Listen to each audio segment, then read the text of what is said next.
one very big difference. Person who's presenting this special show doesn't know they're presenting it yet. Right now, it's Saturday night, and I'm at the Hammersmith Apollo in London. My Chemical Romance are due on stage fairly soon, but before they play, we're going to see if we can find someone in the crowd to present tonight's programme. BBC Radio 1 stories, behind the scenes, behind the headlines, in depth and in person. Right? Yeah. Okay, find out why you like the band, and we're just doing documentary. Is that right? Yeah. Say you met the band, what would you say to them? Something that's not too creepy, not like I love you, but do you love them now? Oh, I don't know. What be so nervous? I was just like... I just like the band because I like them. It's no real reason. It's just a good, nice to listen to. Say, I don't know, you met them, what would you do?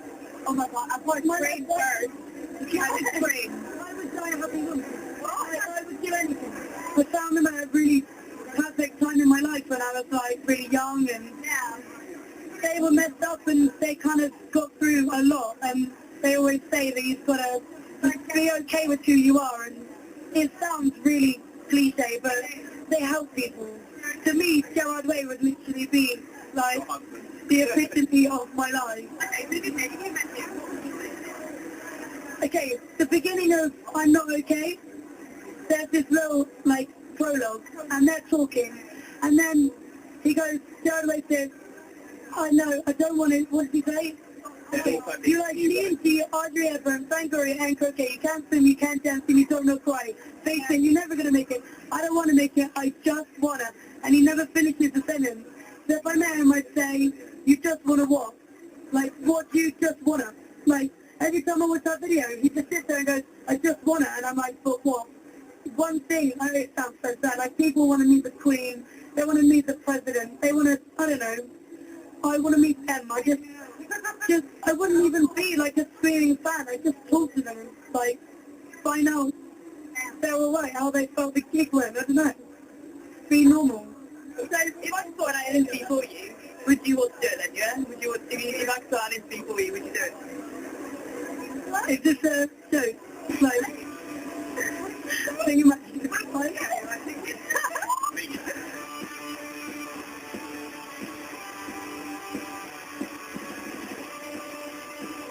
Hi, my name is Flossie Gibson, and you've been listening to the second best moment of my life ever. When I discovered that I'd been picked to present this show on BBC Radio 1, soon you'll hear the best moment of my life when I actually got to meet Gerard Way. You want it honesty, that's all you have to say. I never want to let you down or have you going.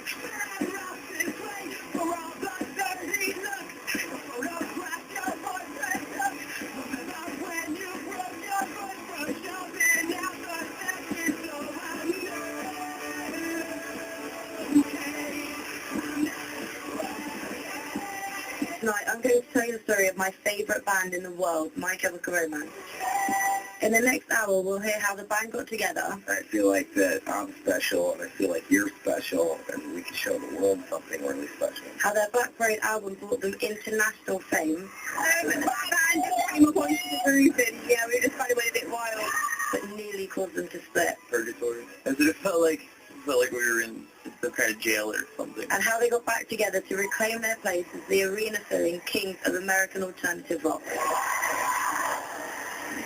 But first, back to that amazing gig at Hammersmith Apollo. Okay, so take a deep breath, take a deep breath, take a deep breath, take a deep breath. Taking a lot to function. I was feeling a bit emotional, to say the least. I walked under a ladder today and I thought that something would happen, like I'd miss a bus or I'd miss a train and I wouldn't be able to make it here, and the complete opposite has happened. I'm seeing them and I'm mean, alright? I think I just need a beer. Can I say that on BBC? I do.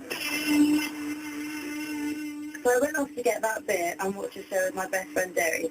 It was the first time I'd ever seen them, so I was happy to be able to see them play all of my favourite songs instead of just new stuff. But they did play 3 tracks from the new album Danger Days. The only one that we hadn't heard before was The Kids From Yesterday, which they closed with, which was amazing, and we're going to listen to that now, so enjoy.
My Girl Romance, the kids from yesterday from their new album Danger Days.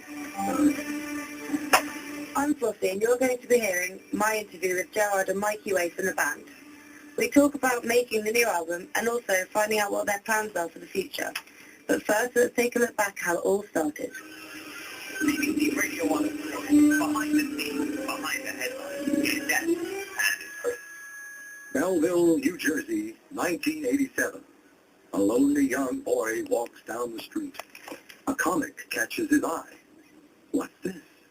The X-Men? Serve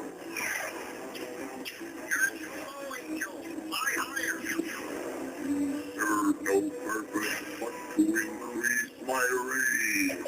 I guess X-Men really appealed to me because they weren't like pretty and they weren't rich, and so like they were like kind of saving the world, but nobody knew they existed.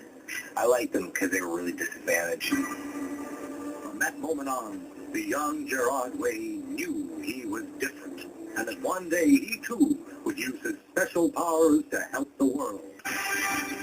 My name is Bob Breyer, and I play drums in the band My Chemical Romance.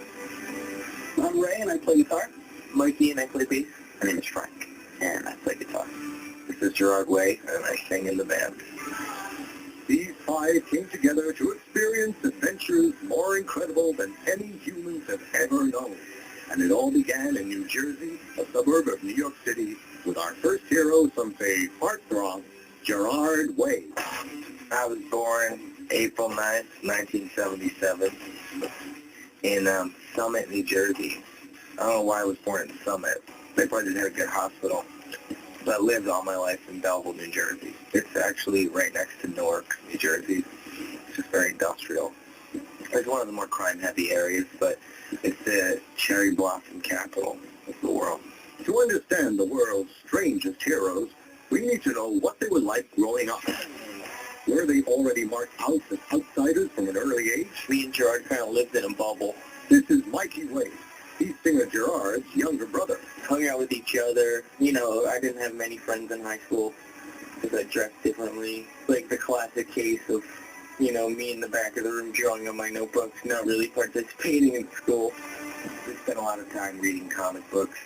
We lived a lot in our heads. We played Star Wars stuff a lot, and we couldn't really play outside very much. It wasn't the safest area, and it was very hard to find kids to play with that weren't like robbing bikes or starting gangs. So me and Mikey just stuck together. We had like one or two friends, and that was it. Gerard and Mikey weren't the only ones to experience isolation. Here's another member of the band, guitarist Frank Iero. Definitely never felt like I fit in the academic world. Never fit in school. Never had like a real group of friends that liked me for who I was or liked the things that I liked.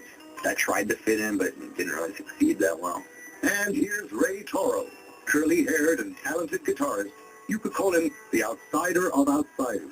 A classic metal fan and a sea of punk kids who is experiencing New Jersey life mainly from the inside of his house. Pretty much 24, 25 years I lived with my parents, and I didn't go out very much. I hung at home most of the time. I didn't have a lot of friends. I had some friends in school and then later on in high school, but for the most part after school I would just come home, and I remember doing things like computer-related and video game-related with my family. Like, that was kind of a big thing with me and my brothers and my dad, too. I don't know if anybody remembers, the Atari 2600 was like a huge, like, that was like the cutting edge of technology when that came out. And, you know, the whole family would sit around this giant Zenith TV that also played board games at the kitchen table, like, once a week. Lots of Trivial Pursuit, lots of Clue. I know especially my mom was kind of like to see me stay either, very close to home or, just inside. Gerard. And then around middle school was that point where it starts to separate into cliques and stuff. Yeah, that's about the point where you realize if you fit in or not, and I didn't. You kind of become either the weird kid or the fat kid or whatever it is you become at that point. I was one of the weird kids. The boys and girls in the clique, the awful names at the stick, you're never gonna fit in much, kid. Don't think Gerard's overstating his own weirdness. Others who knew him and Mikey can confirm their status as genuine outsiders. They said... I'm Alex Sabetta, president of Eyeball Records here in New Jersey. I've known Gerard and Mikey for years. We used to tease Mikey about looking like Harry Potter, tease Gerard about never leaving his house or playing Dungeons and Dragons. But we were all outsiders, and we all got along well because of that. And Mikey, when he was younger, wasn't a very confident guy, but he was one of the nicest people you'll ever meet. Gerard was on and off strange. Sometimes he'd like to hang out, and other times he'd be gone for 6 months. He would just be in his basement drawing and smoking cigarettes, That's all he would do sometimes. He'd get so engulfed in himself with drawing that he would just disappear. Early on, it became apparent that the young Gerard had an extraordinary talent. Not for music, but for drawing. About middle school, I got real serious about being an artist because I actually realized it was the one thing that separated me in a positive way from everybody else, and it was the one thing that I could do that a lot of kids couldn't. The first week of high school, I completely didn't fit in, even less so. I was wearing an army jacket, some kind of Ghost Rider, some kind of T-shirt with a skull on it or a heavy metal shirt, and I really was a complete and total loner. And so at lunch, I would sit alone